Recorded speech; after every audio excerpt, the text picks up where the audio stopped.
7¼ inch dented aluminum plate rests in tissue at Clay County Historical Society. Rim still sugared. A carbon copy memo brands the 11-ounce plate. Unusual fraternization. Yet ledger records 3 pies for prisoners as thunderlit lamplight grazes scratches. If this gentle midnight history soothes you, subscribe for more whispers. Unteroffizier Friedrich Mertens stepped from the deuce and a half at dawn, boots sinking into mud, laced with crushed alfalfa, the scent green and damp against the lingering diesel that clung to his jacket. Lamplight spilled from a Kansas barn door, not the blinding glare he braced for, but a honey-coloured glow that softened the edges of pitchforks hung like quiet sentries along the wall. He listened for a barked command, and heard instead the simmering hiss of something baking, a gentle percussion from cast-iron skillets in the farmhouse kitchen beyond. The guard's bayonet stayed lowered, the metal bandolier creaking as the man cleared his throat and gestured toward a long table dusted with flour, apples sliced thin and fanned like maps. Torn gloves waited beside them, coarse wool ready to warm numb wrists after hauling feed sacks. Friedrich had rehearsed the taste of punishment, expected bitterness thick as coal smoke. Yet the farmer's wife brushed him past a sleeping collie, pressed a porcelain plate into his palm, and set down a wedge of cinnamon pie whose steam fogged his spectacles brighter than any spotlight at roll call. In the War Department's quarterly survey filed in 1944, Camp Concordia listed 302 acres of leased wheat and sorghum fields, boundaries marked by cedar posts wrapped with 3 strands of barbed wire, more symbolic than stern. The report rattled off inventories: 6 Ford trucks, 2 hand-cranked sirens, 24 shovels, 48 mess trays, and an almost apologetic notation of 13 pie tins requisitioned from local kitchens for nutritional morale supplements. Guards noted that the windmills creaked at night, masking the shuffle of boots as prisoners marched to the field kitchens carrying galvanized pails perfumed with chicory coffee. The Geneva Convention charts tacked behind the mess sergeant's desk showed calorie calculations, each column penciled neat as sheet music, ensuring every slice of crust joined the ration ledger. The nearby farmers signed receipts with fingers still crusted in soil. The smell of rain-heavy earth mixing with yeast, as the bakery detail rolled dough across oilcloth etched with faint compass roses. Even the siren tests seemed half-hearted, their wails fading into meadowlark calls before the men settled back to their tin plates, astonished that dessert arrived alongside discipline. Kindness in those barracks carried the warmth of ovens more than the chill of sentry towers, and memory asks why sweetness crossed a boundary erected for suffering. Who decided kindness should taste like cinnamon when war drums still muttered far away? The question floated between cots, the air touched by soap flakes and distant locomotive whistles.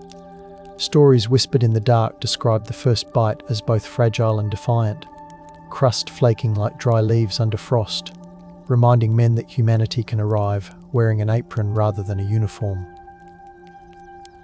Each reflective whisper echoed the metallic tick of the potbelly stove, proving that mercy travels on humble plates, not gilded proclamations. The sand remembers, instruments hum in gentle loops, the hollow weights beneath cottonwood shadows whispering through wire. County Extension bulletins archived in weathered filing cabinets outlined the logistics behind the generosity, pages smelling faintly of mimeograph ink that still tinged fingertips purple. Schedules detailed how work detachments loaded onto rattling school buses before sunrise, escorted by guards whose uniforms carried the leather tang of holsters, yet whose pockets bulged with orchard apples meant to break mid-morning hunger. Receipts showed sacks of flour diverted from cooperative mills, stamped with moisture percentages recorded by handheld hygrometers, ensuring crusts wouldn't crumble in the dry prairie air. The Red Cross nutritionists visited with stethoscopes glinting under kerosene lanterns, verifying that calorie counts remained within regulation, even as they noted excess dessert offerings from civilian sponsors. Farm wives swapped recipes at quilting bees, their voices muffled by cotton batting while they debated whether nutmeg or clove better soothed a captive mind. In the camp kitchens, German bakers folded dough with the precision of machinists, knuckles dusted white, the hiss of steam pipes underscoring a rhythm that sounded more like home than confinement.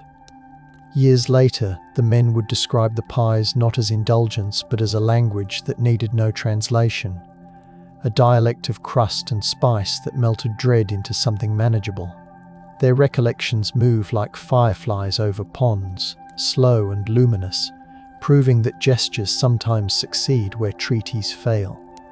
Candle smoke from makeshift altars in the barracks chapel mingled with cinnamon, giving worship a bakery sweetness that blurred the line between penance and comfort.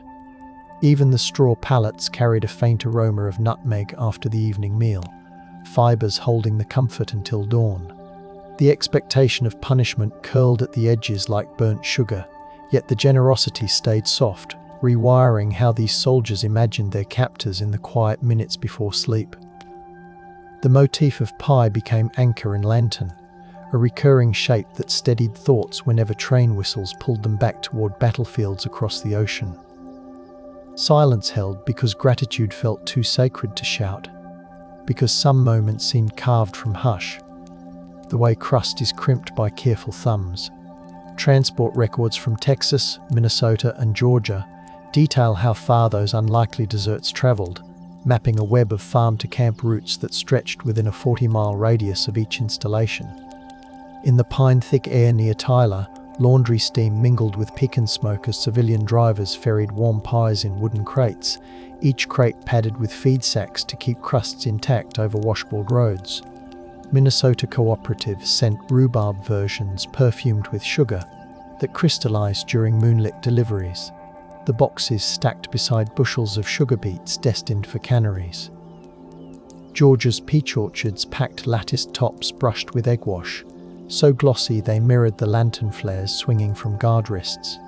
Military clerks logged every arrival against ration cards, fountain pens scratching like grasshoppers in the humid night, careful to note that no coercion was observed when prisoners accepted the sweet slices. The sensory map blended diesel, pollen, and pastry, a logistical symphony revealing that the backroads hummed with more than troop movements. The farmers who baked saw themselves not as rebels against regulation, but as caretakers of the soil, convinced that feeding those who tilled it was part of the covenant between land and hands.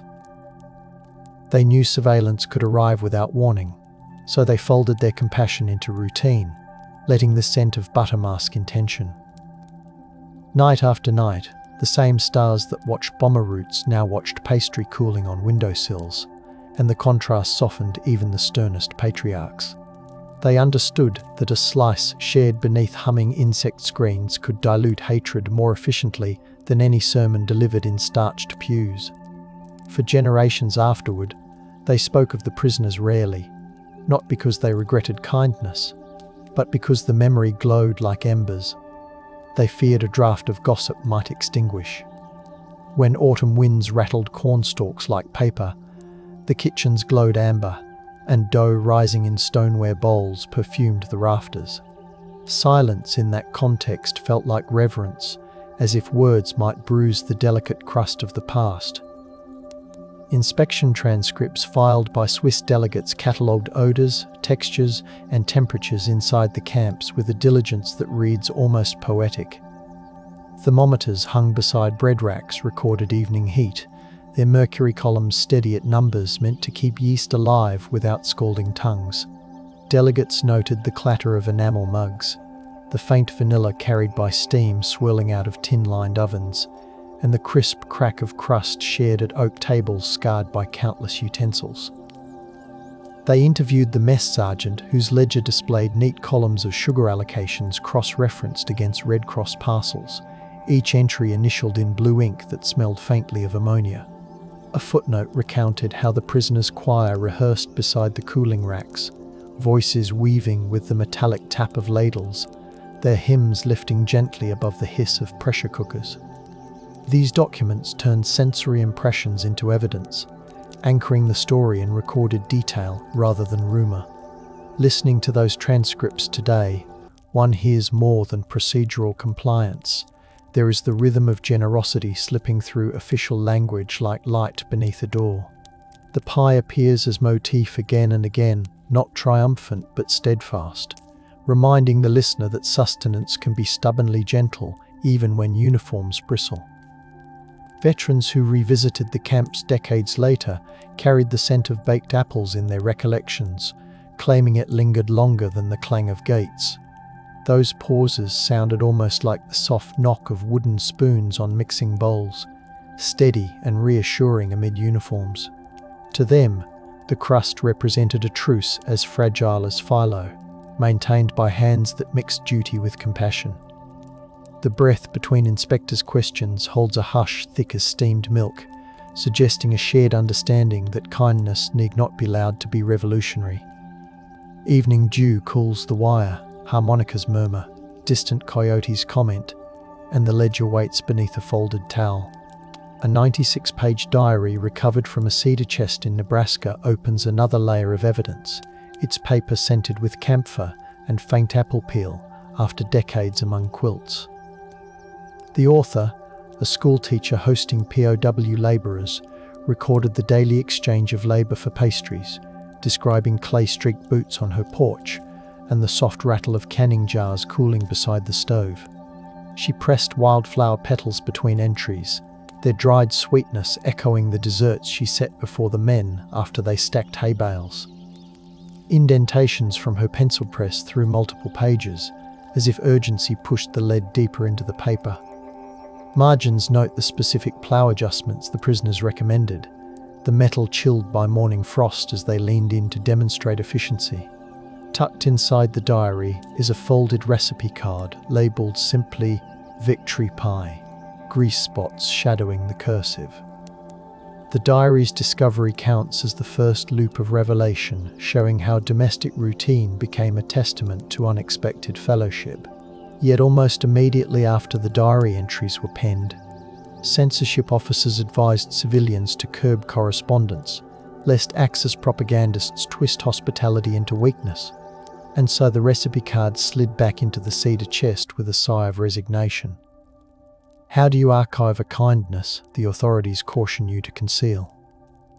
The teacher wrapped her apron in brown paper, the starch crackling like dry leaves, and packed away the tin measuring cups whose handles stayed warm from constant use. The smell of nutmeg retreated behind mothballs, and the parlour clock ticked in a slower register, as if even time complied with the order for quiet. She dabbed at ink smudges that scented her fingertips, a futile act that underscored how firmly silence had been requested. Suppression settled like dust atop the chest, not malevolent but weighty, serving as reminder that official narratives preferred discipline over desert. Camp newsletters, hand-cranked through mimeograph machines, reveal how that silence manifested in print. Editors snipped references to civilian indulgences, replacing pie talk with weather summaries, lists of hymn selections, and crop yield statistics reported in pounds and bushels. The ink smelled sharp and medicinal, the type stuttering where a sentence had been removed, leaving faint ghosts of letters visible under the right slant of sunlight. Illustrations of barbed wire replaced earlier sketches of farmhouses, suggesting that the narrative was being tightened by unseen hands. Even the sports column, usually lively with descriptions of soccer matches on dusty diamonds, avoided mentioning the generous post-game treats the guards smuggled in under their coats. The machinery of omission hissed like steam-escaping valves, methodically redirecting focus away from the sweetness that had become subversive. Readers later recalled the sticky feel of fresh ink on their thumbs, a residue of silence they could not fully wipe away. Still, beneath the official hush, memory perfumed the barracks like a hidden sachet. Prisoners recalled the way crust shards clung to their fingertips, how the sugar traced invisible lines across their palms long after lights out. Guards, too, carried the aroma, the scent catching in the wool of their coats, so that even after inspections they could breathe in a reminder of the humanity that softened their watch. The suppression felt like a heavy curtain, but whispers leaked around the edges, conveyed through shared glances over steaming mugs of chicory. Redemption, in that era, looked less like proclamations and more like the quiet passing of enamel plates from rough hands to trembling ones. The motif of pie remained the gentle rebel, slipping beneath directives with a wink of spice. Even the stove ash retained a sweetness, a subtle proof that generosity smoulders even when officially banked. Decades later, a community college oral history project reopened the box of memories, recording the voices of farm families whose kitchens had once smelled of double-crust apple. Microphones padded with foam captured the tremor in their speech, as they described delivering desserts still warm enough to fold the windows of pickup trucks idling in gravel driveways. Archivists noted the clicking hum of reel-to-reel tapes, the gentle scrape as interviewees unfolded, yellowed ration stamps saved as keepsakes. One farmer produced a flour sack apron embroidered with sunflowers, the fabric softened by countless washings, and explained how she wrapped pies in it to keep them insulated. Volunteers brewed coffee that perfumed the room, hoping the aroma would coax additional recollections. This rediscovery loop linked back to the diary, proving that kindness, though shelved, had not spoiled. The act of unveiling these testimonies decades later felt like lifting a pie crust to check for doneness, revealing a golden tenderness still intact beneath layers of official starch. Voices once muted emerged with the resonance of cellos, rich and steady, affirming that the prisoners had tasted more than calories. They tasted the possibility that enmity could dissolve like sugar in tea. Families spoke softly, the room smelling of brewed chamomile, as they revisited nights when lantern light painted ladders of brightness across barn rafters. The rediscovery loop made the kindness newly potent, reminding listeners that hospitality can hibernate without losing flavor. Prairie dusk breathes slow, tape reels spin, kettle lids quiver, and soft footsteps revisit gravel lanes. Beyond the plains, the experience repeated in the citrus groves of Arizona, where prisoners harvested oranges under a sun that hammered down like brass cymbals. Farm ledgers there listed dessert quotas alongside irrigation schedules, noting how many pies could be transported without the custard turning watery in the heat. Refrigerated rail cars idled nearby, their compressors humming like distant bees, ready to chill produce and pastries alike. Civilian supervisors carried leather-bound notebooks, their pages smudged with orange oil and flour as they logged work hours and dessert deliveries, ensuring accountability to both crops and conscience. A wooden citrus crate repurposed as a serving tray bore knife marks and juice stains, evidence that the tradition of shared sweetness travelled even where dust devils spun. The camp chaplain recorded in his homily outline that mercy tasted of graham crust today, grounding the motif once more in tangible detail. That desert kindness carried the scent of sun-warmed fruit, a fragrance that mingled with sweat-soaked uniforms and the metallic tang of canteens. The prisoners, expecting blistering punishment under relentless light, instead found their palms sticky with syrup as farmers passed slices shaded by canvas awnings. Some nights, the silence that followed came not from fear but from awe, as men stared at the moon rising behind saguaro silhouettes, tasting sweetness where they expected retribution. They understood that a gift can arrive even when the air vibrates with cicada buzz and distant artillery drills. The pie motif anchored them, a cool balm across cracked lips, reminding each listener that hospitality can flourish even in the most abrasive climates. The desert breeze carried citrus zest across the compound, a perfume no guard bothered to disperse. In Iowa, a stack of lacquer, 78 RPM discs preserved the camp orchestra's performances, recorded on evenings when the mess hall smelled of coffee cake and varnished spruce. The labelled track, Prisoner Polka, crackled with accordion wheeze, accompanied by the steady thunk of dough being kneaded on nearby tables. Notes scribbled on the disc sleeves mention that farmers attended rehearsals, carrying pies in cardboard bakery boxes tied with twine, setting them beside clarinet cases while musicians tuned. The camp's radio technician logged microphone voltages and ambient temperature, ensuring the wax would capture every bow stroke despite the humidity generated by simmering fruit fillings. These recordings proved that hospitality and artistry intertwined, each slice of dessert offering fuel for the music that swelled beneath rafters strung with bare bulbs. Listening to those discs now, with their pops and hisses, one hears a night where sweetness and melody met, where the scent of nutmeg wrapped itself around the tremolo of violins. The prisoners who had braced for resentment found themselves invited to waltz with farmers' daughters under ceiling fans stirring heavy summer air.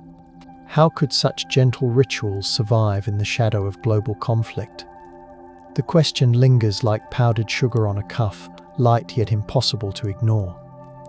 Perhaps the answer rests in the way community insists on nourishing every hand that labors, even those marked as enemy. Ceiling fans groaned overhead, laughter rustled like muslin skirts, and coffee percolators whispered encouragement till midnight. Not every account survived intact. In an Oklahoma camp, a grease fire swept through the commissary, scorching logbooks that detailed dessert distributions with almost military precision. The charred pages, now brittle and smelling of smoke even after restoration attempts, bear only fragments. Blueberry. Second helping authorized.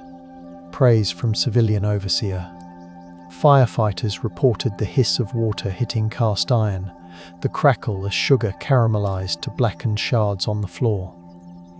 This accidental erasure created another layer of silence, not enforced by authority, but delivered by chance, reminding historians how easily the record of kindness can be singed away. Only a single pie server survived, its handle warped yet still glinting, suggesting resilience amid ash. The soot-streaked walls retained a faint caramel scent, as if the air itself refused to forget. The survivors of that fire spoke softly afterward, voices roughened by smoke, protecting what memories the flames spared. They described the taste of soot mingling with cherry filling, a bittersweet combination that underscored how fragile comfort could be. Neighbors arrived with replacement tins, their footsteps crunching on charcoaled cinders, proving that generosity rallies even when evidence has turned to embers. The loss of ledgers taught them to store stories in breath and heartbeat rather than on paper alone, to recite kindness like a mantra over the hiss of cooling hoses. Distant thunder rolls, aprons flutter on clotheslines, piano keys cool beneath unused fingers, and the ash-sweet air clings to dusk. Censored letters intercepted en route to Germany reveal tantalizing hints of the desserts, proving that even official black bars could not completely smother the aroma of shared sweetness. One prisoner described round gifts of crust and kindness, before the censor's pen sliced through the line, leaving a smear of ink that smelled tarry and damp. Another letter noted the crunch of sugared pecans echoing louder than the clank of chains never worn, only to have the sentence truncated by a uniformed hand. The paper itself retains the salt of ocean transit, edges curling from humidity, yet the surviving fragments testify that hospitality slipped through the net of surveillance. Even the censor's blotter sheet, preserved accidentally, bears an imprint of the word pie, the ink reversed but unmistakable under magnifying glass. The faint imprint left a shadowy scent of iron gall, an olfactory clue to the emotions beneath the censorship. For the families who finally received these letters, the smudged hints carried the scent of possibility, like warm dough rising behind a closed oven door. They traced the redacted lines with fingertips dusted in chimney soot, imagining what flavors their sons savored in distant farmhouses. The restraint in their replies felt respectful, a mutual agreement to protect the civilians who dared to share more than regulations required. They folded their hopes into parchment, thin paper, sealing envelopes with wax that perfumed the room with frankincense, letting silence carry the rest. In that quiet pact, hospitality became a guarded ember, glowing unseen yet steadfast. The letters were stacked beside coal scuttles, absorbing warmth as though words could be proofed like bread. Another layer emerges in oral histories from black soldiers assigned as guards, men whose own treatment at home was fraught, yet who participated in this unlikely feast. Sergeant Leon Carter recalled patrolling rows of ripening wheat as nightjars cooled, the air thick with dew and the aroma of blackberry pie he had helped bake in the segregated field kitchen. His testimony described how he coordinated with farm women to deliver slices during rest breaks, ensuring protocols were respected even as generosity crossed racial and national lines. He carried a pocket notebook smelling of tobacco where he tallied portions, determined that kindness be shared equitably despite the hierarchy stamped into uniforms. His account placed pie at the intersection of multiple struggles, revealing solidarity forged through shared labor and shared dessert. The low murmur of his voice on tape blends with the distant swish of grass, a soundtrack to intricate compassion. Carter's memory settles over the narrative like a bass note, deep and resonant, reminding listeners that hospitality can challenge more than one injustice at a time. He spoke of the bite of crisp night air against his cheeks as he watched German prisoners and African American guards savor the same crust, an equality more profound than any regulation dared acknowledge. The joy tasted tart sweet, like blackberries picked at the edge of a ditch where segregation signs once stood. He kept the story quiet for years, aware that some neighbors might misread kindness as betrayal. In that guarded hush, the motif of pie shimmered as an act of quiet resistance, its aroma threading through the cold, starlit watch. His pause before describing the final bite carried the weight of a hymn verse withheld for reverence. As repatriation trains loaded, manifests noted unexpected cargo, bundles of recipes, packets of dried apple slices, and hand-turned rolling pins gifted by farmers to departing prisoners. The station platforms smelled of coal smoke and butter as farewells were exchanged, the clatter of boots on planks punctuated by the soft thump of luggage stuffed with cookbooks. Military clerks inspected each item, their gloved hands lingering on the smooth maple of the rolling pins, searching for contraband and finding only culinary tools. Some prisoners left behind thank you notes etched on rough stationery stained with coffee, promising to recreate the pies for families across the ocean. The records catalogued these gestures under miscellaneous exchanges, yet the sensory tableau told a deeper story of gratitude baked into departure. Steam from locomotives mingled with the sweetness of cooling pastries, creating a farewell perfume. The journeys home carried the taste of pie as surely as they carried memories of battle, the sweetness tucked beside grief in every satchel. Prisoners pressed their noses to frosted train windows, letting the scent of the station linger as long as possible before iron wheels pulled them eastward. The hospitality they'd received became both comfort and burden, a secret they wondered whether relatives scarred by bombings could believe. Words felt insufficient, so they guarded the flavor in their mouths, hoping to recreate it with whatever ingredients ration books allowed. Moonlight paints steel rails, silver, wooden benches creak, steam sighs into cold air, and the final crumbs rest warm in gloved hands. In Rhineland kitchens shattered yet functional, former prisoners attempted to recreate the American pies using barley flour and beet syrup, improvising crusts on stoves fueled by briquettes that smelled of peat. Letters preserved by church archives contained carefully translated recipes, each specifying cup measurements that felt foreign to cooks accustomed to weights. One returnee, Otto Lang, sketched the lattice pattern on onion skin paper, annotating which spices approximated cinnamon when the genuine article was unattainable. The pans they used were dented mess tins repurposed from military kits, their metallic tang imprinting itself on the first reimagined slices. Family members gathered, inhaling the unfamiliar sweetness as coal smoke leaked through cracked windows, and listened to stories of American farmers whose kindness transcended the war. The clatter of mismatched spoons against tin bowls provided percussion for the tales. For those families, the borrowed recipes tasted like legend, a tale of enemies turned hosts that sounded unbelievable against the backdrop of shattered cities. The first bite often triggered tears because the crust flaked differently from traditional tortillas, whispering of fields far beyond the Rhine where compassion proved possible. They savoured the unfamiliar spices and imagined the glow of Midwestern farm kitchens, letting warmth seep into rooms still smelling of damp stone and smoke. Reticence followed, not from shame, but from a desire to protect the memory from cynicism, to keep it nestled like a loaf rising beneath a cloth. In their silence, the motif of pie became a private liturgy, celebrated with every careful slice. Even the echo of distant church bells seemed to soften, as if acknowledging the sacrament. When museums eventually curated exhibits on the homefront camps, they displayed the pie plate from Clay County alongside recipe cards, ration stamps, and photographs of farm suppers set under kerosene glow.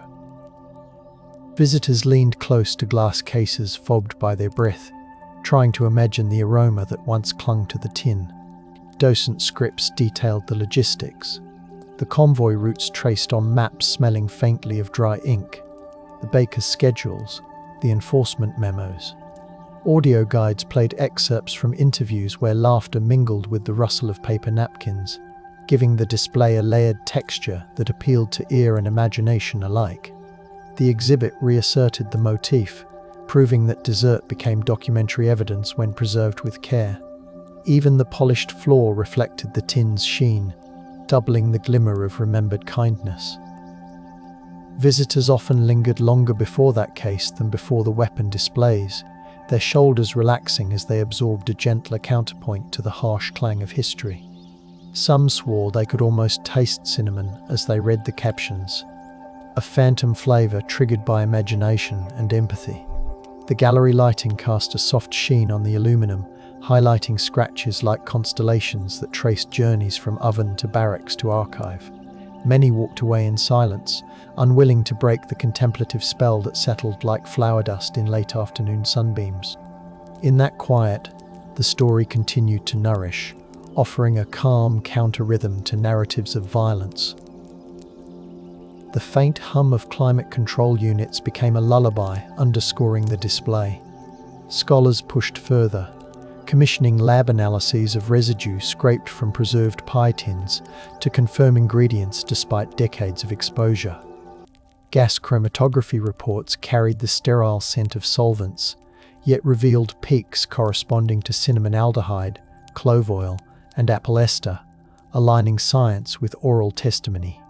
Anthropologists measured the tin's alloy composition, noting how repeated heating left a patina that shimmered under microscope lights. The research papers referenced agricultural supply chains, tracing sugar deliveries along rail lines that rattled through night air laced with cinder grit. These analytical instruments sang a quiet hymn to kindness, validating that the desserts were as real as the fences they crossed. Technicians jotted notes with gloved hands that rustled like parchment, bridging lab precision and memory. Even in scientific jargon, the narrative tasted sweet, because every chromatograph peak translated into proof that intangible generosity had a tangible recipe. Readers could almost hear the scrape of knives across tin as they interpreted the data. The cool logic of the report suffused with the warmth of remembered ovens. The contrast between clinical precision and homely subject matter soothed like a lullaby, showing that compassion can be quantified without losing its softness. Researchers acknowledged the aroma in their field notes, noting how the lab's filtered air briefly filled with imagined spice as they handled the artifacts. Windstrokes bare branches, data columns glow, late-night lamps hum, and the pie story breathes steady within graphs. Digital archivists later scanned these documents under cool LED beams, the machines emitting a soft whir that blended with distant HVAC sighs. They catalogued thousands of images, ration cards smelling faintly of cardboard, photographs where prisoners bit into crusts while sunlight striped their uniforms, radio transcripts recounting dessert menus. Metadata fields captured farm coordinates, the cadence of oral histories, even background sounds like crickets chirping during interviews. By translating tactile artifacts into pixels, archivists risked flattening their sensory richness, so they embedded audio clips of crackling crust and cheering cicadas to preserve atmosphere. This modern rediscovery loop ensured that hospitality carried forward into new media without losing flavour. The glow of monitors painted their faces in soft blues, contrasting with the warm stories they preserved. Listening to those digitized sounds through headphones, one hears rustling leaves and soft laughter layered beneath the crack of crust, and the mind drifts to nights when kindness wore work boots. The glow of the screen bathes the viewer in cool light, yet the story warms like cocoa cupped in chilled fingers. Does the pie lose meaning when translated into pixels, or does the hospitality expand with every download? The uncertainty tastes like vanilla lingering on the palate, gentle and open to interpretation. In that virtual hush, the motif continues to nourish, inviting reflection more than proclamation. The faint buzz of electronics becomes background harmony for the sleeping history.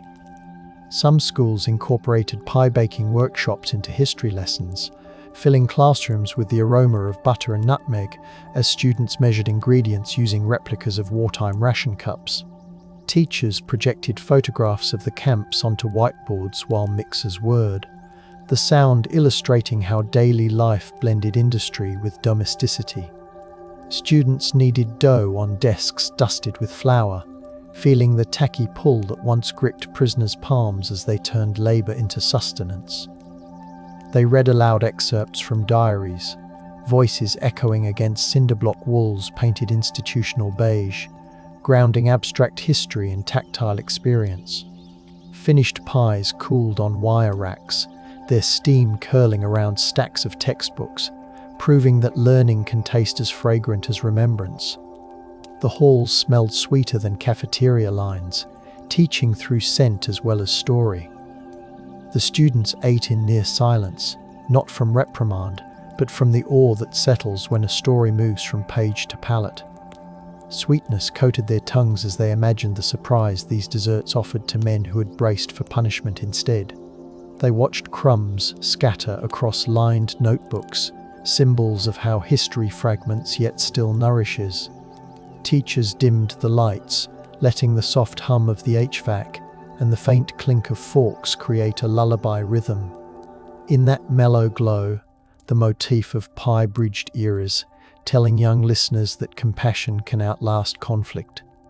Their laughter, when it returned, sounded softer, wrapped in the comfort of shared taste. On modern Midwestern farms, descendants of those generous families host twilight gatherings where pies still bake in cast-iron skillets seasoned by decades of use. The kitchens smell of browned butter and rain, soaked soil tracked in from fields, while vintage radio programs play softly in the background. Guests sit on reclaimed church pews polished smooth, listening to elders describe the nights when German prisoners filled their barns with laughter instead of fear. Mason jars of preserved fruit gleam on shelves, their syrup catching lamplight as stories pour forth with the slow cadence of rivers. Each gathering ends with slices served on mismatched china, the clink of forks echoing past hospitality. The walls, coated in fresh paint, still harbour echoes of flour-dusted hands and hushed gratitude. Those twilight circles cultivate a hush that feels verdant, as if kindness sprouts again whenever crust meets filling. Elders pause between sentences, letting the scent of cardamom and the drone of cicadas fill the gaps that words cannot. The younger generation listens with hands still dusted from chores, recognizing that memory can be as tactile as the wooden table beneath their palms. The stories roll forward gently, reminding everyone present that expectation of punishment can dissolve when hospitality arrives steaming and sincere. Lantern light sways, Meadowlarks settle, enamel plates glow softly, and the night air carries cinnamon deeper into the fields. In recent decades, sister city programs invited former prisoners and farmers to share commemorative meals, forging reconciliation around long tables draped with linen smelling faintly of lavender starch. Chefs recreated the wartime pies using heirloom apples and locally churned butter, their knives tapping rhythmically against wooden boards. Translators hovered nearby, though often they were unnecessary because the language of tasting proved sufficient. Photographers captured steam rising from fresh slices while string quartets played softly, their bows brushing strings in time with the clink of crystal tumblers filled with cider. These events provided a new archive, alive and resonant, anchoring the motif in present-day fellowship. Candles flickered in glass hurricanes, throwing warm reflections onto smiling faces. The gatherings often ended with embraces prolonged enough for guests to catch the scent of flower on each other's sleeves, confirming that reconciliation can be inhaled as well as spoken. Tears mingled with laughter, leaving a salty sweet aftertaste that mirrored the desserts cooling nearby. Participants lingered in doorways, unwilling to break the spell that settled like powdered sugar in lamplight shafts.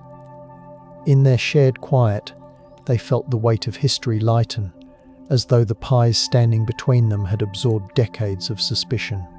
The motif endured, generous and fragrant, teaching that hospitality is a language capable of rewriting endings. Footsteps on cobblestones receded softly, carrying the aroma into night alleys. Now, when night deepens and train horns stretch across fields that once echoed with the cadence of marching boots, the story breathes in the spaces between scents. Somewhere, a pie cools on a sill, steam drifting like a messenger toward anyone still listening for a sign that compassion can arrive without fanfare. The expectation of punishment remains part of the history, a shadow trailing every retelling. Yet the warmth of pastry keeps softening its outline, inviting consideration of how fragile choices change the texture of conflict. Lamplight trembles on metal tins, mixing with crickets and distant threshers, suggesting that hospitality never fully settles into archive pages. It flickers on, asking to be tasted anew. The mystery endures because no ledger can fully capture why enemies accepted dessert or why hosts offered it. And so the aroma wanders through barns and museums alike, promising another unseen night when crust, spice and courage will meet in quiet company. Long after the last watchtower silhouette blurred into sunrise haze, the story drifted into the era when television sets glowed blue in farmhouse parlours, their cabinets smelling faintly of varnish and ozone. Families gathered at night, the volume turned low so as not to disturb sleeping infants, and watched documentaries that spoke of battlefields while pies cooled unseen in the kitchen. Between commercial jingles, elders leaned toward the screen and whispered that the program had missed something essential, that no narrator mentioned the taste of cinnamon that once softened guard shifts. The television light flickered across enamel pie plates, stacked like symbols in a glass front cupboard, each plate a quiet witness to a hospitality the broadcasts forgot. When late-night test patterns hummed, the elders rose, padded across linoleum chilled by prairie drafts, lifted a cloth shrouding a pie, and inhaled a fragrance that kept their memories awake in gentler ways than the images on the screen. In those years when jukeboxes crooned in diners built along two-lane highways, truckers hauling wheat paused for coffee and percussion of ceramic mugs, meeting former guards who now wore seed company jackets instead of uniforms. They traded stories over slices of chocolate chess pie laid on formica counters that still smelled of fresh wax, and the jukebox glow painted the chrome with muted rose. A jazz trio playing on the radio folded trumpet sighs into the conversation as the men compared the sweetness before them to pies baked for the prisoners under their watch. The counterwoman, tie-dyed scarf pinned neatly, refilled cups and listened, the clink of ice against glass punctuating the revelation that kindness had once shared a bunkhouse with razor wire. Outside, rain tapped the diner awning like a snare drum. the rhythm steady enough to lull even the most restless veteran. When the first long-distance phone calls crackled across continents, their static carrying the salts of undersea cables, a former prisoner dialed the Kansas farmhouse number from a small village nestled among vineyards. The call connected through an operator whose headset smelled of Bakelite and lavender hair tonic, and the voices met again in a space filled with hissing line noise and the faint ticking of wall clocks separated by oceans. They hesitated, expecting time to have crusted over their bond, yet the sound of shared laughter returned with the ease of slicing through butter-soft pastry. The prisoner described the way German flour now rose in homage to those Midwestern lessons. The farmer spoke of grandsons learning to lattice crusts during winter evenings. The crackling call ended with promises of exchanged recipes mailed in padded envelopes scented with cedar drawliners, proof that even technology carried hints of warming spice when guided by memory. During the era when vinyl records spun with psychedelic colours at campus listening parties, history students at a liberal arts college uncovered a box labelled Camp Correspondence in a library basement that smelled of damp stone and old glue. They threaded brittle tapes through a reel-to-reel player rescued from the drama department, its indicator lights glowing soft amber as the machine hummed to life. Voices from the past unfurled through the speakers like lullaby fog, recounting the astonishment of prisoners who expected shackles but tasted rhubarb. The students baked pies in communal dorm kitchens, their aprons splattered with berries, as they transcribed the testimonies on onion skin paper that rustled like leaves.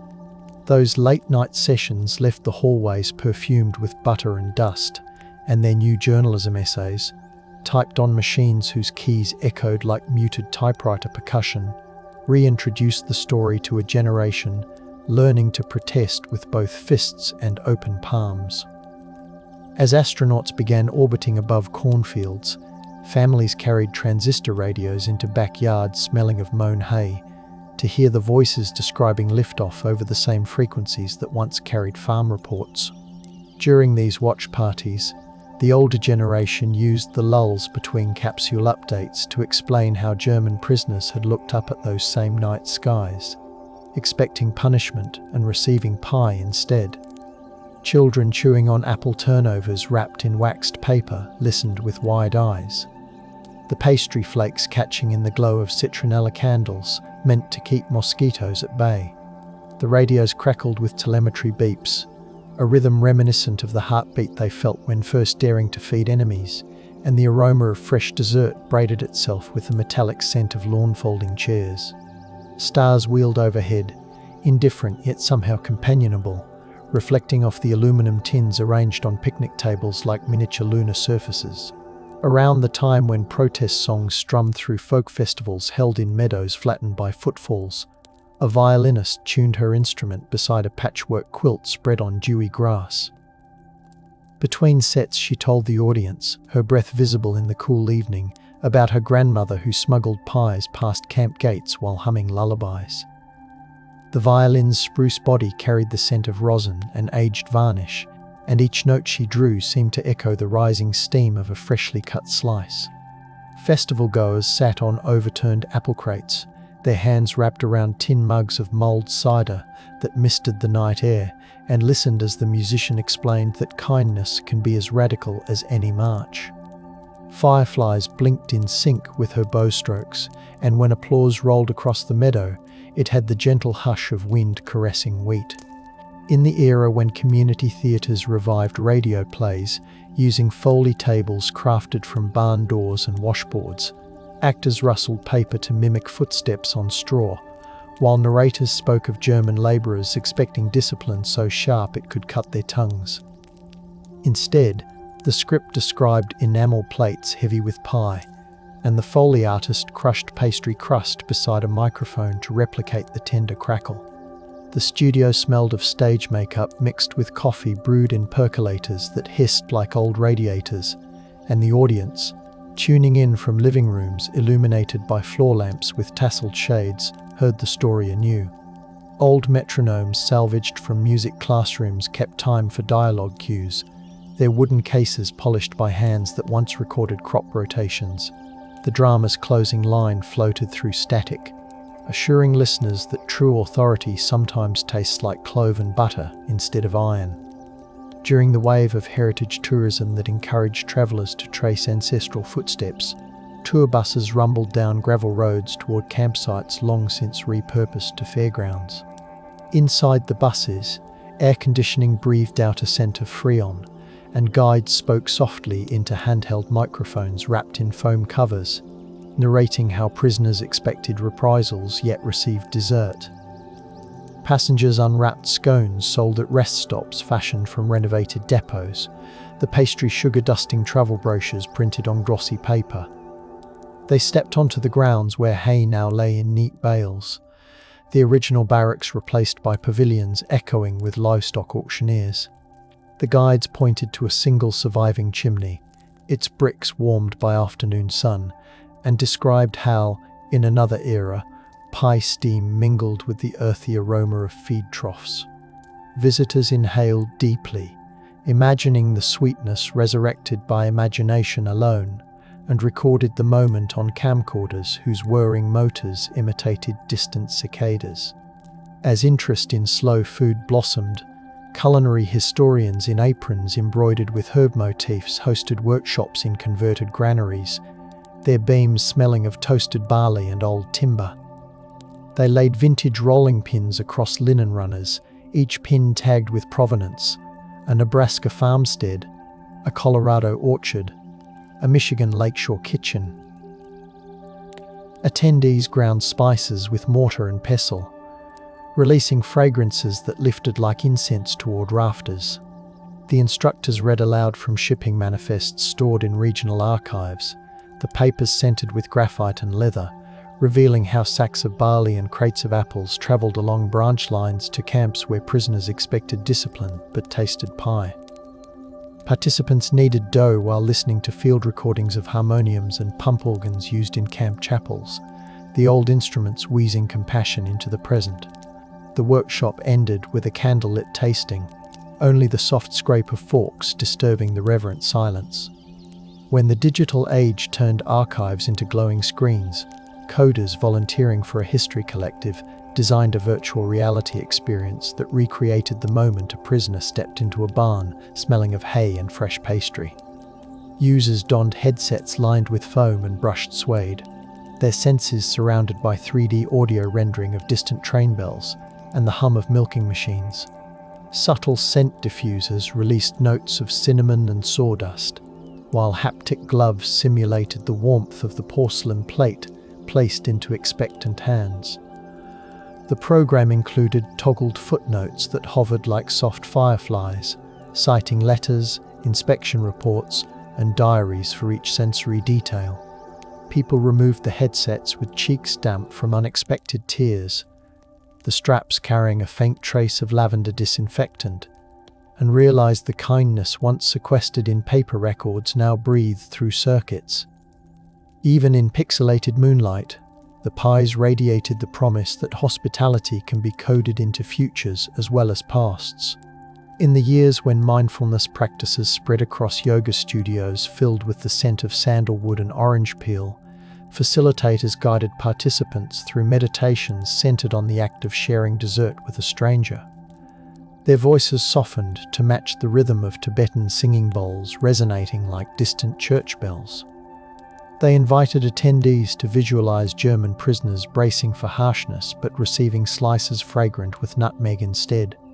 Mats cushioned tired knees while vanilla-infused candles memorialized the aroma that once curled through camp corridors.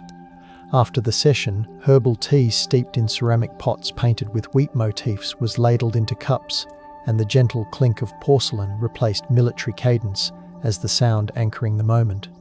Participants left feeling grounded in a history that proved compassion involves both breath and butter. As genealogy websites blossomed, descendants traced their lineage to both the prisoners and the farmers, discovering shared surnames tucked into census sheets that smelled faintly of toner ink and manila folders. Virtual message boards became perfumed by imagination, threads titled after pie flavors spinning stories in digital warmth. One conversation led to a reunion at a lakeside lodge where pine sap spiced the air and loon calls stitched dusk together. Family members brought heirloom recipes written on brittle cards, their edges browned and curling like crust. They compared handwriting, finding loops that matched across languages, and they baked side by side in a commercial kitchen humming with refrigeration compressors. The ovens exhaled a melody of butter, and the dining hall filled with the hush that falls when generational bridges knit themselves through shared flavour. In the era when podcast microphones hovered above teak desks cluttered with archival photos, hosts recorded episodes that unfolded like bedtime tales, their voices wrapped in velvet. Sound designers layered in the soft creak of barn doors, the gentle clatter of enamelware, and the low murmur of guards trading watch rotations over cups of chicory. They interviewed historians who described ledgers stored in acid-free boxes, the faint scent of lignin reminding listeners how delicate paper can be. Each episode closed with the host reading a dessert recipe step by step, the cadence slow enough to lull even anxious hearts, so that the audience fell asleep imagining enemies tasting mercy. The download numbers climbed silently on server dashboards, another form of proof that hospitality still soothed across earbuds and midnight hours. During the wave of artisan letters and calligraphy revivals, artists dipped nibs into bottles scented with clove oil, the ink shimmering as it met cotton paper embossed with wheat sheaves. They hand-lettered excerpts from testimonies describing the first bite of pie behind barbed boundaries, each flourish echoing steam curling from crust. The finished sheets hung in galleries housed in repurposed malhouses, the air thick with the memory of roasted grains. Visitors traced the loops of script without touching, their fingertips hovering as though the words were fragile pastry. A harpist seated near a row of sack carts plucked chords resonant as oven doors closing, and the delicate music guided guests through the exhibit with the hush of a lullaby. The gallery's scent of beeswax polish and aged timber amplified the softness of the story, leaving patrons reluctant to step back into the bright clatter of the street. As civil rights movements pressed for wider justice, activists preparing for marches gathered in church basements where folding tables groaned under potluck offerings. Among the casseroles and cornbread sat pies baked in tribute to those wartime acts of cross-cultural grace. Organisers sliced them with steady hands, distributing sweetness before speeches that smelled of mint tea and candle smoke. They cited the precedent of farm families who defied expectation and fed those labelled enemies, arguing that solidarity can be served in dessert course as well as policy. The thump of gospel drums and the rise of soulful choir harmonies merged with the clink of pie servers against tin, weaving past kindness into present courage. The basement's concrete walls cooled the warm air, keeping the aroma close so that every deep breath tasted like resolve.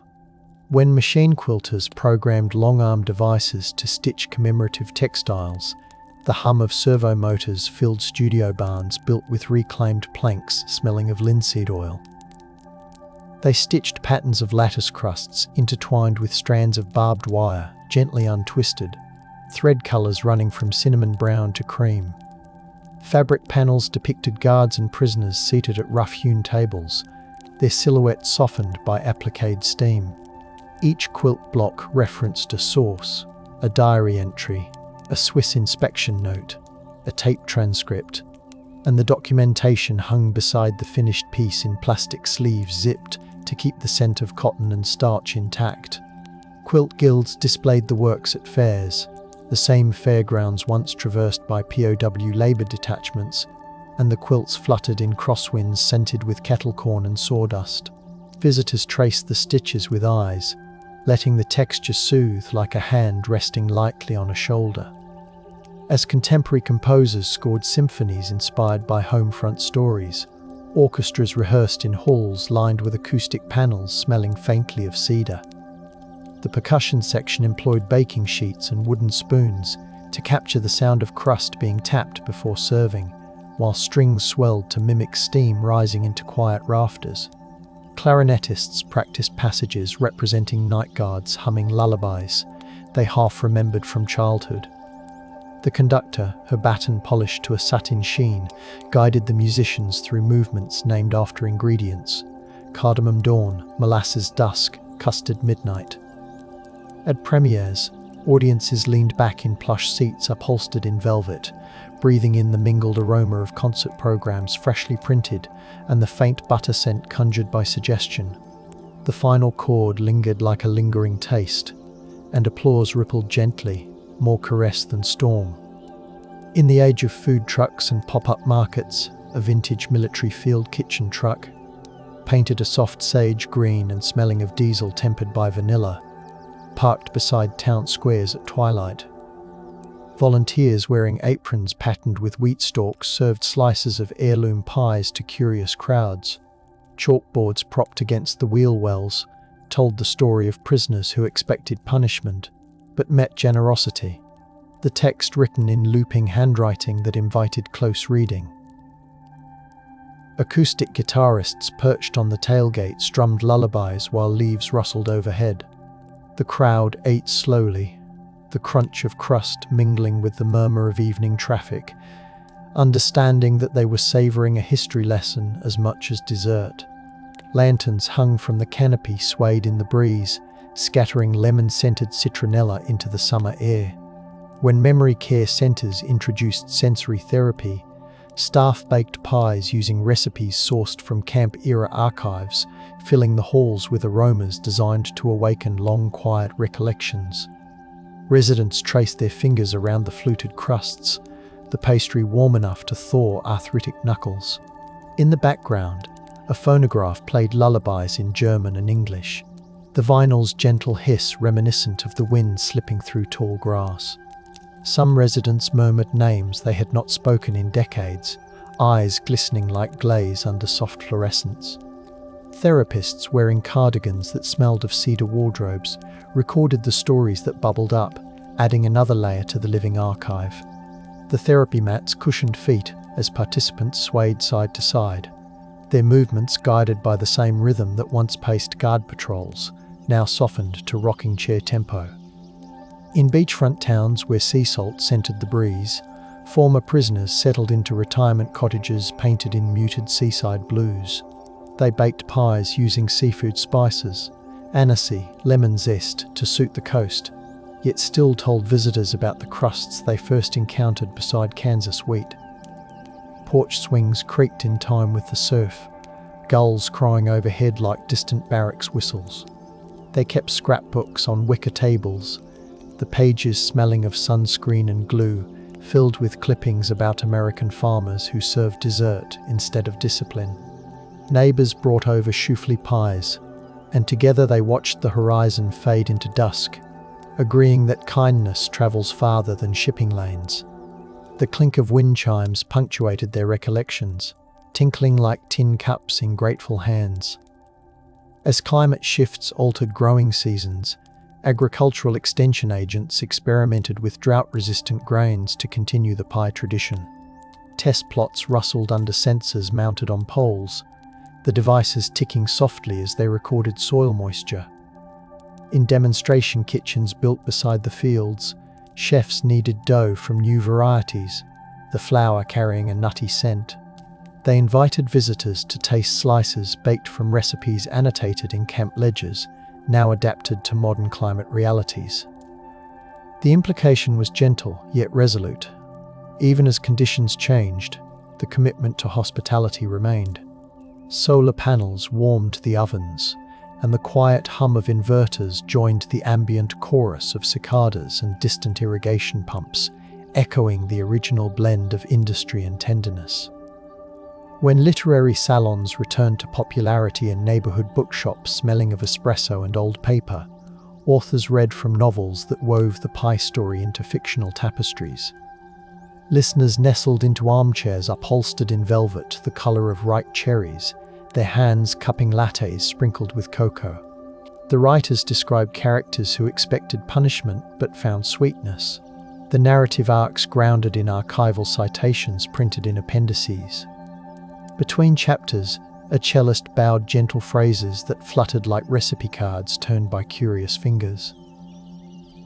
The audience listened with eyes half closed, letting the words settle like powdered sugar on a countertop, understanding that fiction can carry truth's aroma when carefully baked.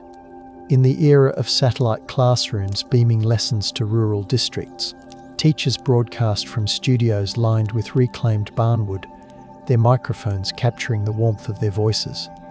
They used document cameras to show close-ups of pie tins etched with tiny dents, explaining how each mark belonged to a night when courage wore an apron.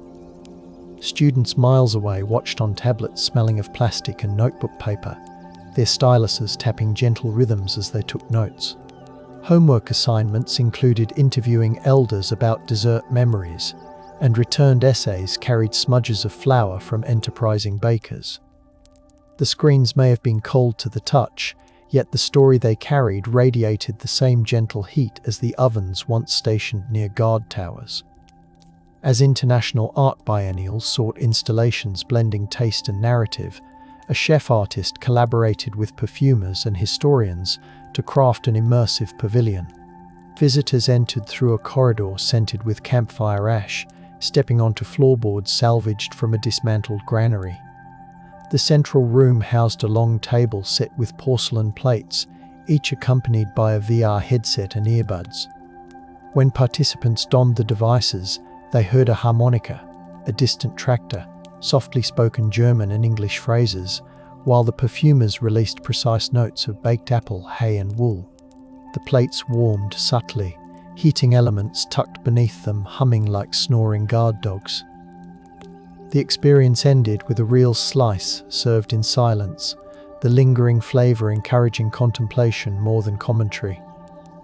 During the resurgence of handwritten letter exchanges, pen pals spanning continents sent each other sachets filled with ground spices chosen to evoke the camp kitchens.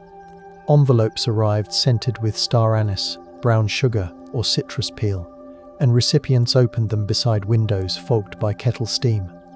They shared updates about community gardens, choir rehearsals, and museum exhibits, always returning to the lesson of expecting punishment, yet receiving pie. Old fountain pens scratched across paper made from recycled straw, each stroke a soft percussion against the tabletop. When the letters stacked up, their combined aroma transformed desk drawers into archives of fragrance, proof that kindness can travel through postal routes as surely as it once travelled down dusty farm lanes. As streaming platforms produced gentle documentaries meant for evening unwinding, cinematographers filmed fields at golden hour, microphones capturing the hush of breeze through tasseling corn. The narration, spoken in a voice as soft as wool, described the astonishment of prisoners whose first American dessert melted away fear. Cameras lingered on antique stoves, on hands measuring cinnamon with spoons dented by decades, on ledger entries written in looping ink. Audio engineers blended the faint thump of kneaded dough with mechanical clicks from typewriters, creating a soundtrack equal parts kitchen and office. Viewers curled under quilts on couches smelling of fabric softener, letting the story escort them towards sleep, the final credits rolling to the sound of a pie cooling on a sill. When community choirs hosted twilight services in arboretums, the air rich with leaf mold and night-blooming flowers, they dedicated entire programs to songs inspired by the dessert diplomacy.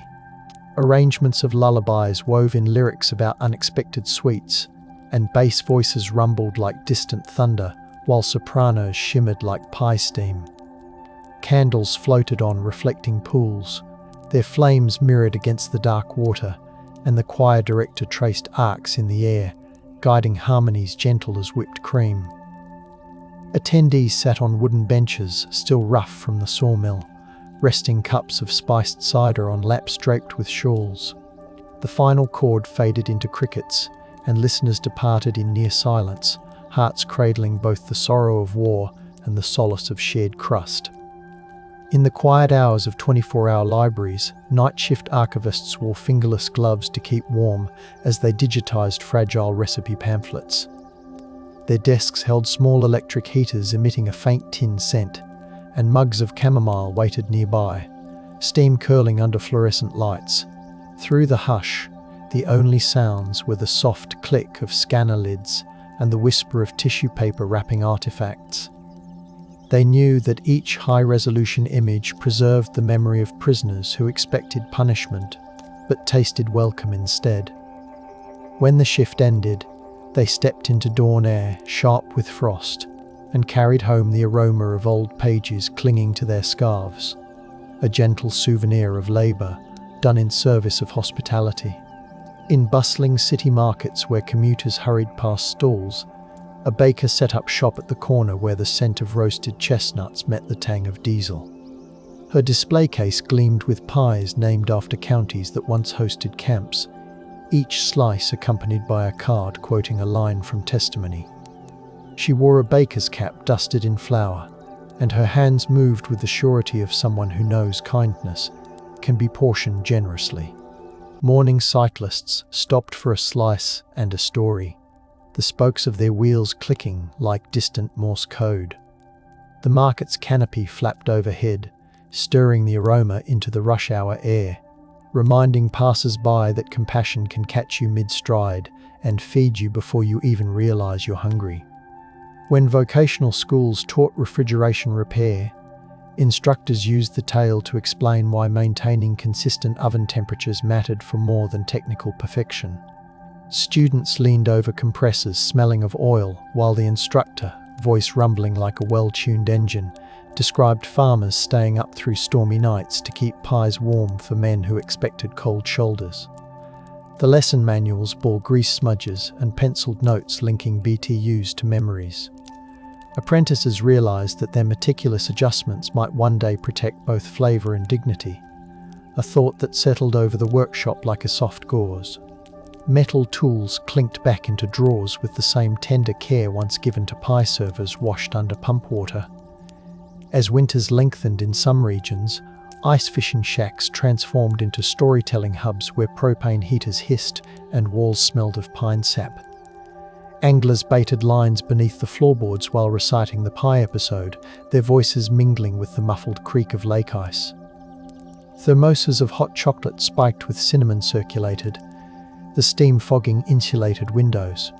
The men and women inside wore wool caps knitted in patterns echoing lattice crusts, every stitch a nod to the desserts that softened wartime divides. Fish flopped in buckets lined with straw, and between checking lines the anglers remembered how generosity can surface even in the coldest seasons. When the era of tactile board games returned, designers launched a cooperative game set within a home front camp. Players moved tokens crafted from polished maple across a board illustrated with barns, kitchens, and barracks, the colors muted like faded photographs. The game smelled faintly of cardboard and ink, and it tasked participants with balancing regulations and compassion to ensure dessert reached prisoners expecting discipline. Dice carved from recycled rolling pins clicked gently against the table, and cooperative victories were celebrated with actual slices baked before play began. Families gathered around the table under pendant lights glowing warm as oven interiors, and the game's end credits read like a gratitude list for real people who once made the improbable possible. In the age when holographic displays shimmered in museum atriums, curators staged life-sized projections of kitchens bustling with wartime energy. Visitors walked through translucent scenes where bakers rolled dough, guards leaned against doorframes, and prisoners accepted plates with hesitant fingers. Motion sensors triggered whispers of dialogue culled from oral histories, the voices gentle as evening breezes. The hall smelled faintly of cedar from the display platforms, yet the holograms convinced noses they detected clove and butter. When the installation powered down at closing time, the fading light mirrored embers in a hearth, reassuring staff that they tended more than artifacts. They preserved a warmth that refused to extinguish. As digital musicians composed lullaby playlists for streaming services, tracks titled Custard Ceasefire and Lattice Mercy, layered piano, brushed snare drums, and field recordings of crickets. Meanwhile, the cover art featured faded photographs of pies perched on wooden windowsills, the edges softened like memories. Listeners still drifted to sleep with earbuds tucked into pillows, the faint hum carrying them back to barns where German soldiers, though expecting punishment, tasted solace. The playlists ranked high on charts for relaxation, their descriptions urging audiences to breathe deeply and imagine sharing dessert with those once labelled adversaries. Silence held between each sentence. Morning metrics delivered to smartphones smelled only of glass and circuitry. Instead, behind the data pulsed a story revealing a fragrance as warm nutmeg. On commuter trains slicing through fog-draped valleys, conductors announced stops in voices softened by early morning. In the quiet sections, a historian recorded an audiobook describing the pie episodes, her tone hushed to match the train's gentle sway. Passengers cupped travel mugs of chai and watched trees blur past, the beverage's spices reinforcing the tale's aroma. The rhythmic clack of wheels on rails echoed the cadence of work routes marching to fields, now softened into a lull that set eyelids drooping. By the time the train slid into the city, listeners carried the story with them like a shawl draped over shoulders, warmed by knowledge that hospitality once rode similar rails in the form of pies wrapped in cloth. When home canning revived as a hobby, enthusiasts gathered in kitchens where steam-clouded windows and glass jars clinked like soft bells. They simmered fillings based on camp-era recipes, adjusting ratios for pectin and sugar, while reading aloud the testimonies of prisoners who tasted these flavors instead of reprimand. The lids pinged as they sealed, each sound a note in a melody of preservation. Countertops carried the tang of vinegar and the sweetness of fruit, and the participants labeled jars with both ingredients and historical footnotes. Later, they mailed the jars to food banks, slipping in handwritten notes about the kindness tradition, ensuring the aroma of the past nourished present tables. In the late-night glow of neon diner signs beside deserts stretched beneath infinite stars, travelers ordered pie slices served by staff whose name tags bore familiar farm surnames. Milkshake blenders whirred, dripping condensation across chrome surfaces, while the jukebox played soft doo-wop harmonies. Truckers spoke of long hauls between cooperative elevators, referencing the old stories of prisoners expecting retribution yet savoring dessert. Wind raced across the highway, adding a sharp scent of sagebrush to the sweetness inside. The waitress refilled coffee, the pot's glass belly foggy with heat, and listened to the road-weary voices that still found comfort in a half-century-old act of kindness. As philanthropic foundations funded seed banks and culinary scholarships, grant applications referenced the legacy of pies in articulating their mission. Committees met in boardrooms scented with leather-bound binders and recycled air. Yet the proposals they read evoked barns, orchards and enamel plates. They approved funds for mobile kitchens that visited veterans centres, handing out slices while volunteers read excerpts from letters recounting the surprise of being fed. The grants carved new pathways for the story, ensuring the aroma of compassion rose wherever need appeared. Elevator chimes marked the end of meetings, and the board members stepped into lobbies with smiles mellow as butter left to soften on a counter. During snowbound evenings when the world muted under white blankets, families gathered around brick fireplaces fragrant with smoke and pine sap. They toasted marshmallows while a grandparent read from a self-bound booklet collecting the pie testimonies, the paper warmed by nearby flames. Outside, the snow muffled every sound, mirroring the hush that fell when the prisoners bit into unexpected sweetness. The family's dog curled by the hearth, twitching in dreams, while cocoa simmered on a trivet, its steam blending with tales of generosity. The youngest child traced pictures in frost on the window pane, drawing lattice patterns without realizing a lineage guided her fingers. As the sun rose on mornings when fog hugged riverbeds, kayakers paddled past campsites now overgrown with willow and reed. They paused to sip coffee from thermoses smelling of stainless steel, listening to their guide tell the dessert story in voices barely above the river's whisper. Dragonflies flicked across the surface like blue sparks, and the kayaks bobbed gently, the water lapping in a rhythm reminiscent of wooden spoons stirring filling. The guide produced a tin from his dry bag, revealing hand pies wrapped in wax paper, their crusts still flaky despite the humidity. The group ate with reverent silence, the taste mingling with the earthy scent of river mud and distant clover. In the era when bookstores revived the art of silent reading clubs, participants gathered amid shelves scented with ink and cedar plank flooring. They sat beneath pendant lights shaped like inverted mixing bowls, reading curated selections about unexpected hospitality. A baker stationed in the corner distributed miniature pies on paper doilies, asking only that diners absorb the story behind each flavour. The room remained quiet save for the whisper of turning pages and the occasional murmur as someone made a note in the margin. By night's end, the scent of cinnamon lingered like an affectionate farewell, and readers stepped into the moonlit street carrying tote bags filled with both books and leftover slices.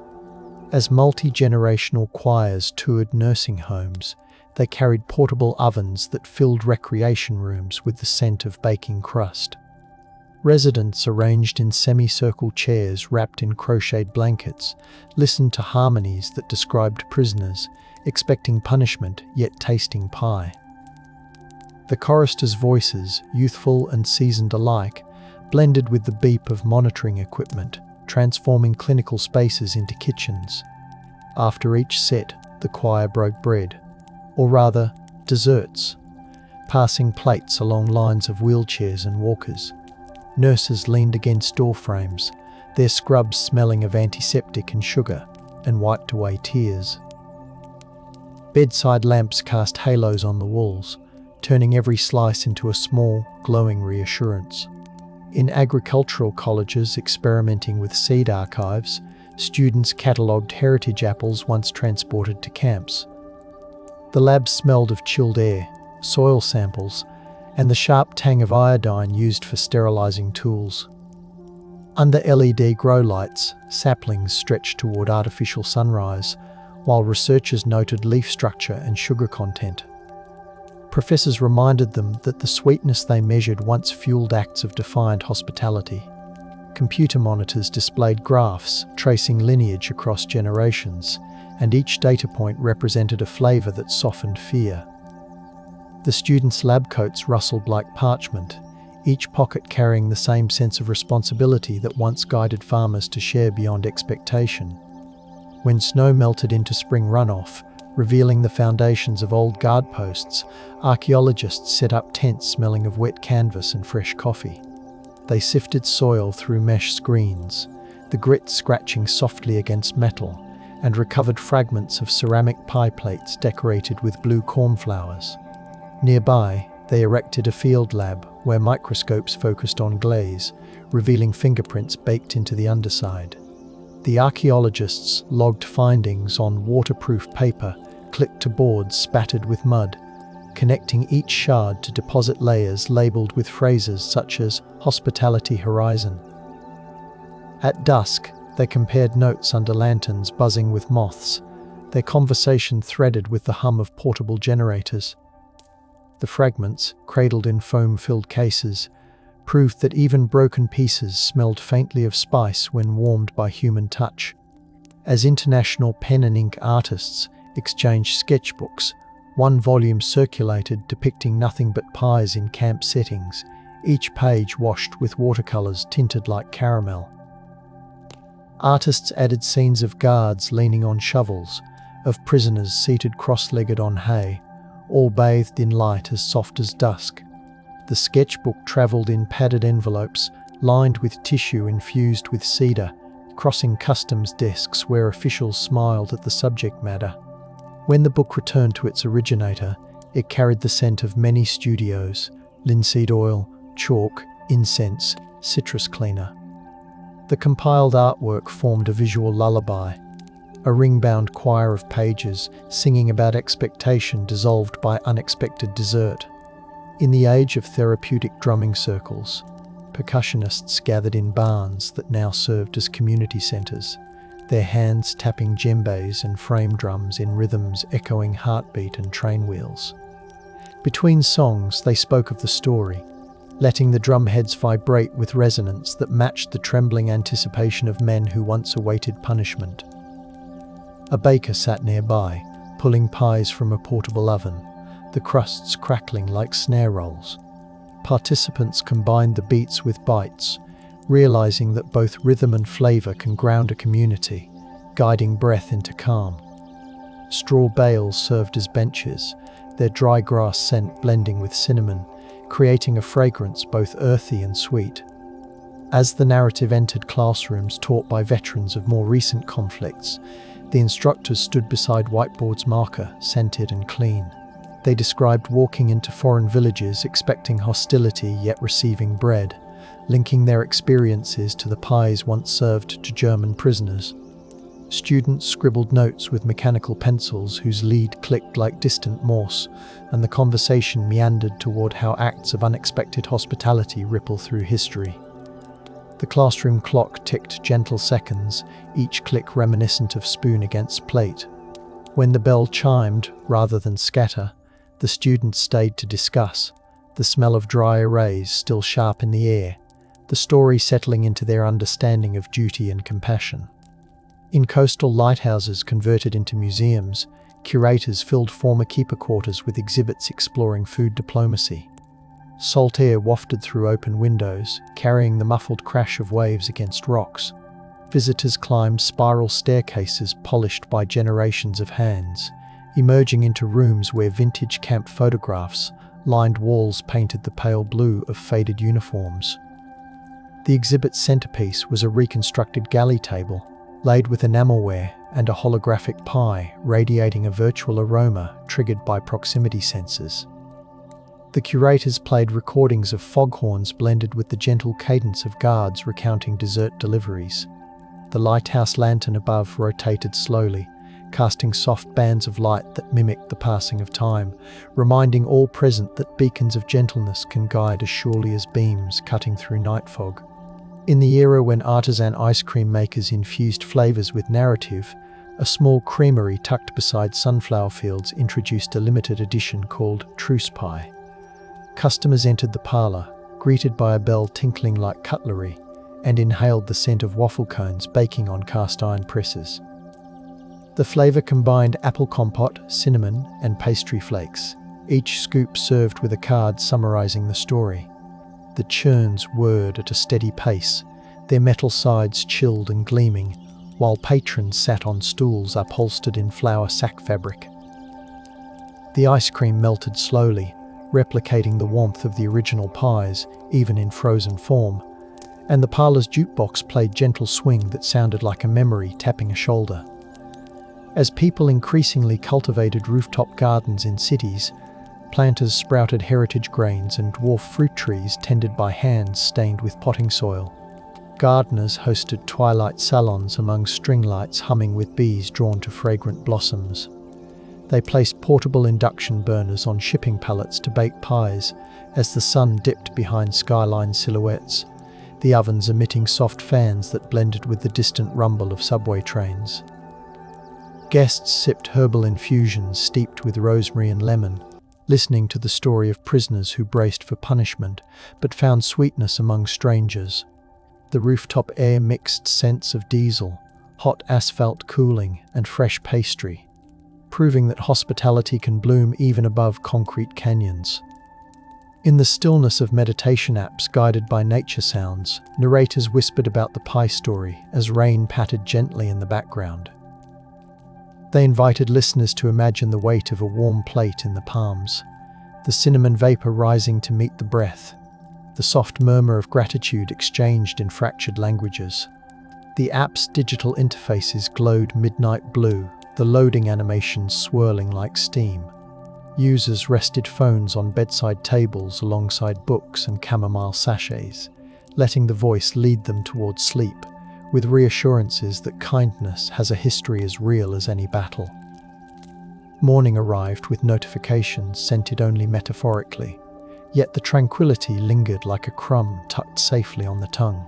The story continues to travel, passing softly through markets, museums, classrooms and kitchens, with the steady patience of bread dough rising beneath a damp cloth. Every retelling kneads fresh details into the loaf, ensuring that the memory of German prisoners expecting punishment but receiving pie remains warm enough to nourish new listeners. The aroma refuses to fade, slipping through cracked doors and over windowsills, drifting anywhere someone wonders whether gentleness can withstand the weight of war. It answers without trumpet or drum, offering instead the quiet exhale of cooling pastry and the sure knowledge that kindness, once tasted, lingers on the palate of history for